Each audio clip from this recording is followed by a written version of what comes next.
평생 참으며 살았습니다. 울고 싶어도 울지 않았고 억울해도 말하지 않았습니다. 남편이라는 이름 아래, 가족이라는 이유 아래 저는 늘 뒤에 서 있었죠. 그런데요, 70이 넘고 나니 문득 이런 생각이 들더군요. 나는 언제 내 인생을 살았을까? 지금에서야 말합니다. 이제는 참지 않기로 했습니다. 누구의 아내도 누구의 엄마도 아닌 나로 살아보기로 했습니다. 오늘 제 이야기를 들려드릴게요. 참아온 시간들, 잃어버린 나, 그리고 늦었지만 다시 시작한 인생. 평생 참고 살았는데 이제야 말합니다. 이야기를 시작 전에 엄마, 구독, 좋아요 눌러줘. 70이 넘은 지금 나는 하루 중 가장 고요한 시간을 좋아합니다. 아침 햇살이 커튼 사이로 스며드는 순간 내 마음도 조용히 펴지는 듯하지요. 평생 그렇게 살았습니다. 조용히 참으며 남에게 패 끼치지 않게. 누가 묻지 않아도 웃어야 하고 누가 원하지 않아도 양보해야 했죠. 그렇게 사는 것이 착한 거라 믿었습니다. 여자로 태어난 이상 좋은 아내, 좋은 며느리, 좋은 엄마가 되는 게 나의 존재 이유라 여겼습니다. 하지만 요즘 들어 낮게 접힌 가슴 속에서 작은 목소리가 올라옵니다. 그럼 나는 언제 살지? 웃으면서도 가족 챙기면서도 문득 가슴이 덜컥 내려앉는 순간들. 그 순간마다 오래된 상처들이 문을 두드립니다. 나는 지금 내 인생을 다시 묻고 있습니다. 그리고 이제야 말해보려 합니다. 어릴 적 나는 유난히 조용한 아이였습니다. 아니, 조용할 수밖에 없었던 아이였습니다. 아버지는 말이 없고 어머니는 늘 바빴습니다. 집안일, 형제들 뒷바라지, 시댁 일까지. 어머니는 쉬지 않았죠. 나는 배웠습니다. 딸은 조용해야 한다. 엄마 힘들게 하지 말아야 한다. 가끔 울고 싶을 때면 마루 끝에 무릎을 꿇고 숨을 참았죠. 울음을 삼키는 버릇은 그때 시작되었습니다. 학교에서도 튀지 않았습니다. 선생님 말 잘 듣고 친구들 뒤에서 조용히 따라가는 아이. 그때는 몰랐습니다. 참는 법을 배운 게 아니라 나를 감추는 법을 배운 거라는 걸. 20살 무렵 나는 누군가를 좋아했습니다. 그는 따뜻했고 내 말에 귀 기울여주는 사람이었죠. 그와 함께 있으면 세상이 조금은 따뜻해 보였습니다. 하지만 말하지 못했습니다. 좋아한다고, 보고 싶다고, 함께 있고 싶다고. 왜냐면 나는 그런 감정을 가져도 되는지조차 확신하지 못했으니까요. 그리고 어느 날 그는 말없이 떠났습니다. 그때 알았습니다. 말하지 않은 마음은 언젠가 후회가 되어 돌아온다는 걸. 결혼은 당연히 해야 하는 줄 알았습니다. 부모님이 정해주시고 동네가 어울린다 했고 가족들이 기뻐하니 나도 웃었습니다. 남편은 성실한 사람이었습니다. 하지만 우리 사이엔 나가 없었습니다.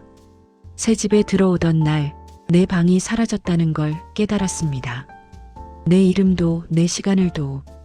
그날 이후 나는 아내가 되었고 며느리가 되었으며 엄마가 되었지만 정작 나는 누구인가는 아무도 묻지 않았습니다. 시댁 제사, 집안 행사, 손님 상 차리고 친척들 챙기고 명절이 다가오면 가슴이 먼저 무거워졌습니다.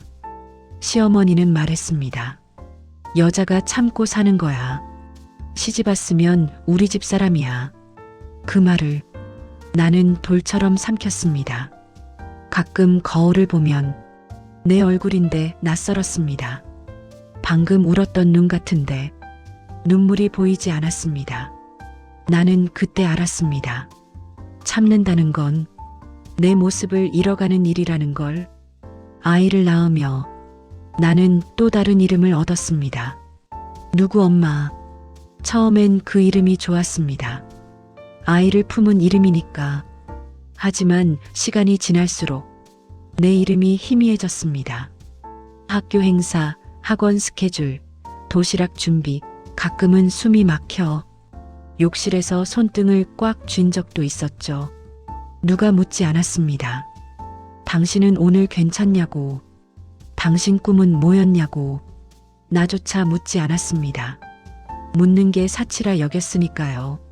남편은 나쁜 사람은 아니었습니다. 하지만 정이란 이름으로 내 희생을 당연하게 여기던 사람이었죠. 나는 수없이 말하고 싶었습니다. 나도 힘들다고, 나도 꿈이 있었다고, 내 삶도 소중하다고. 하지만 목은 늘 잠겨 있었고 말은 가슴 속에서 쌓여만 갔습니다. 참고 사는 동안 내 마음은 조금씩 마모되었습니다. 아무도 모르게 소리 없이 아이들이 모두 떠난 뒤 집은 갑자기 너무 넓어졌습니다. 남편과 둘이 마주 앉아도 대화는 없었죠. 우리는 가족이었지만 동반자는 아니었습니다. 어느 날 남편이 병으로 쓰러졌습니다. 나는 정성껏 돌봤습니다. 왜냐면 그게 내 역할이었으니까요. 그는 마지막 순간 내 손을 잡고 말했습니다. 미안했다. 그제야 깨달았습니다. 우리는 서로를 사랑했지만 말하지 못해 불행했던 거라고. 남편을 보내고 아이들도 각자 집이 있고 나는 처음으로 진짜 혼자가 되었습니다. 처음엔 두려웠습니다. 그런데 이상하게도 조용한 집에서 내 목소리가 들렸습니다. 이제는 나를 살아도 되지 않을까. 작게 떨리는 목소리였지만 평생 꾹 눌러왔던 나의 소리였습니다. 나는 서서히 하루에 조금씩 나를 꺼내보기 시작했습니다. 걷기, 꽃 가꾸기, 책 읽기, 오래된 꿈 다시 펴보기. 그리고 깨달았습니다. 내가 사라진 게 아니라 기다리고 있었다는 걸. 지금 나는 오래 삼킨 말들을 조금씩 꺼내고 있습니다.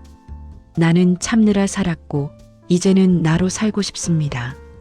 용서도 했습니다. 가족도 나도. 용서란 기억을 잊는 게 아니라 상처가 나를 끌고 가지 못하게 만드는 일이니까요. 나는 오늘 정원에 새 꽃을 심었습니다. 꽃 이름은 나의 봄입니다. 늦어도 괜찮습니다. 이제 시작입니다. 그리고 나는 처음으로 내 이름을 부릅니다. 지연아, 고생 많았다. 이제는 웃어도 된다. 오늘 이야기는 여기까지예요.